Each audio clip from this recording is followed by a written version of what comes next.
Hello and welcome to CarDekho, where we help you pick the right car right now. And right now, it is time to dive deep into Hyundai's Creta because it has just received a midlife facelift. And along with it, it has seen a revision of its feature list and its variant lineup. So, which variant is right for you? We'll help you decide on CarDekho. But before we carry on, don't forget to subscribe and click the little bell to stay notified.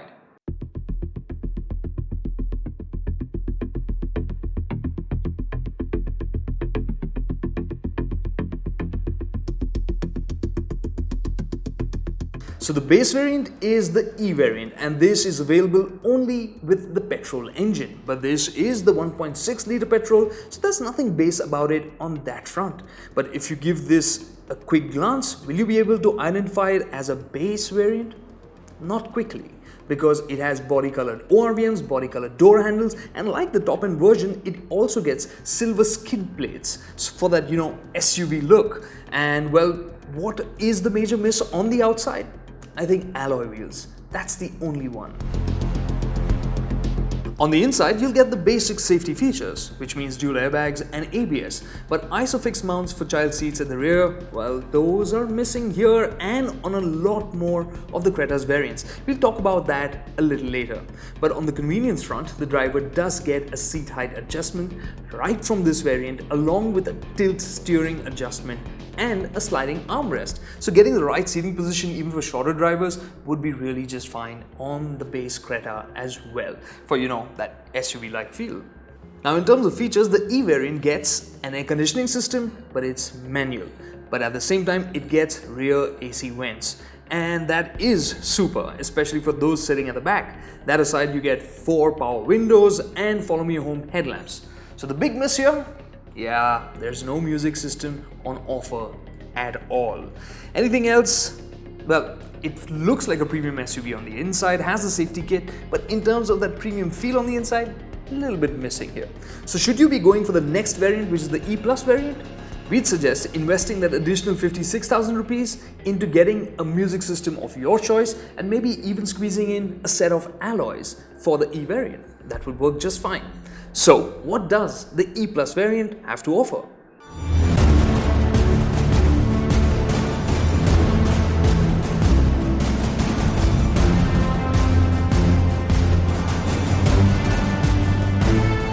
So the E Plus variant, what does it have going in its favor?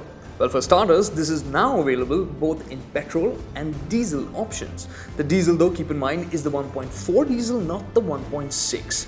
And these two have different sets of features, but first let's take a look at what's common between the two.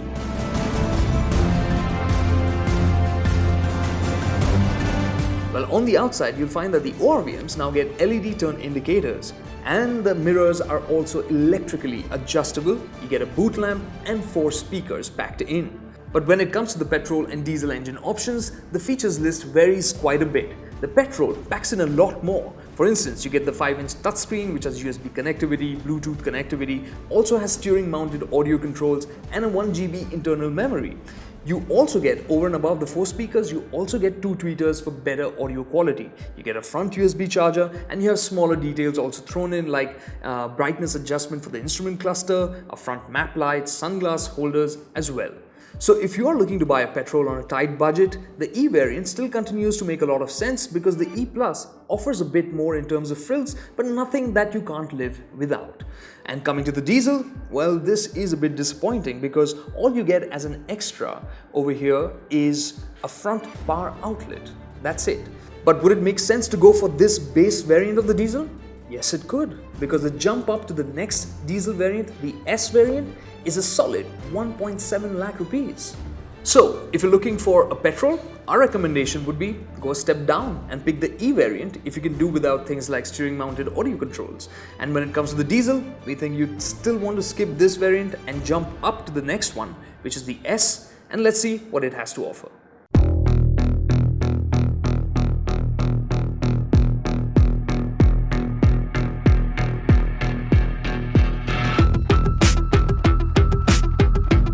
Now coming to the S variant, this is a diesel only variant. it is available here with a 1.4 engine with a manual transmission or a 1.6 diesel with the automatic gearbox. So the S variant is where the Creta starts to feel like the more premium SUV, but is it worth your money?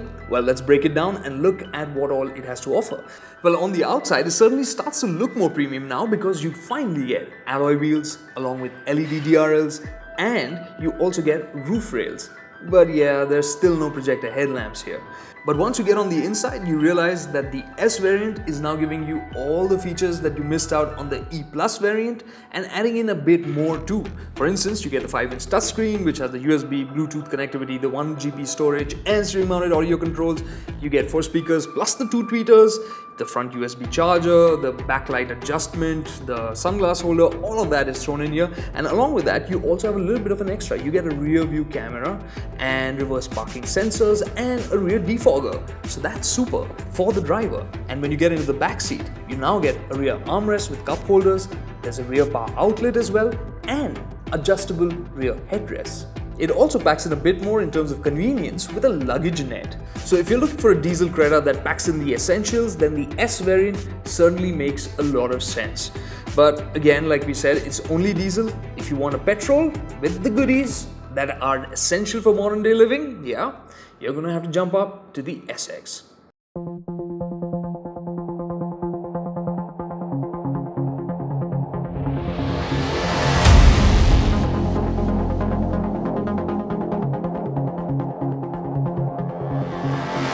SX variant is where the Creta starts to offer a real wide variety. For starters, you've got the petrol with automatic and manual, you've got the diesel with automatic and manual, and you also get dual tone color options. Keep in mind, if you're looking for an automatic, this is the top end trim that you can go for. And well, if you look at the prices, basically you're jumping by about 2 lakh rupees for the petrol from the E Plus variant because there was no petrol in the S variant. And when it comes to the diesel, the price jump is about 1.5 lakh rupees from the S variant. And if you opt for the dual tone version, that's an additional 50,000 rupees. So what do you get for that money? First, let's see what all these variants have in common.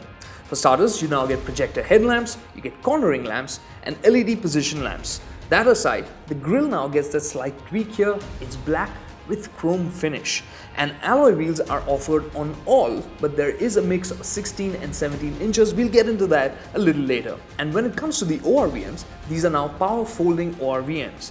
And when you're looking to get inside, you'll find that the door sills have metallic scuff plates, you have a smart key with push button start, and in terms of features on the inside, you now get a 7-inch touchscreen which gets Android Auto, Apple CarPlay, navigation and of course a reversing camera. And the air conditioning system now is an automatic air conditioning system with an ionizer, and you also get cruise control. So the SX variant packs in a lot, but the automatic versions get a little bit extra. On the outside, you get 17-inch diamond cut alloy wheels and an electric sunroof. Wow, right?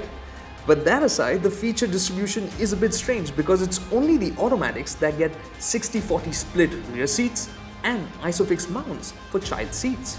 And if you're looking for the top-end automatic, this might be a bit annoying that you can't get the SX option in automatic because that means you're missing out on leather seats, powered adjust for the driver's seat, and well, not to mention the safety features that are on offer there.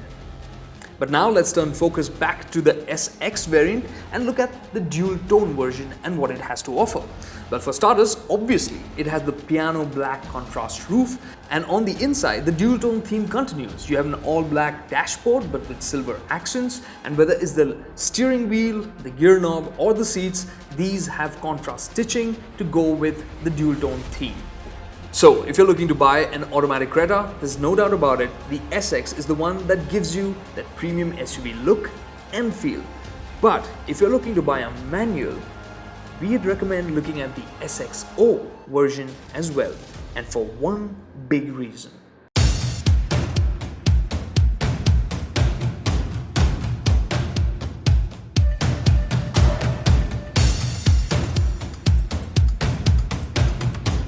So when it comes to the SX optional variant, there's one strong reason for us recommending it, but before we tell you that, there's one big miss, and that is the lack of automatic transmission options. I'm sure that will annoy buyers out there who wanted everything they could get with the convenience of an automatic. But coming back to the SX optional, what it gets is safety. A lot of it, and along with that, some feel-good factor too. The feel-good factor is lifted up several notches here by the inclusion of a sunroof, which was available on the SX variant, but keep in mind only on the automatic transmission variants. And when you step inside, you'll find that you have leather-wrapped seats, leather wrap for the armrest at the center and on the door pad, and the driver's seat gets 6-way power adjustment. And the driver also now gets the Supervision instrument cluster, which just looks sharper and nicer. For convenience, you get a smart key band and a wireless phone charger. And coming to the all-important safety features, you get side and curtain airbags, you have electronic stability control, vehicle stability management, and hill start assist. That's really convenient too. Now there are a few additional features which are convenient, for instance auto-dimming IRVM, height adjustable front seat belts, and lane change flash adjustment. So the Creta SXO is loaded, and a big chunk of the price premium is amply justified by the higher level of safety features on offer. So that was a roundup of Hyundai's Creta, all its variants and features.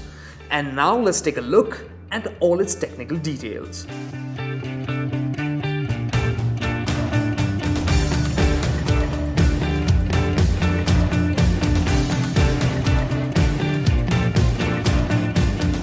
Thank you for having had watched Variants Explained with CarDekho, and we hope we've helped you pick the right Creta right now. And if we have, do let us know in the comments below which one you picked.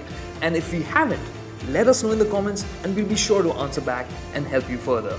Thank you for watching once again. Ciao.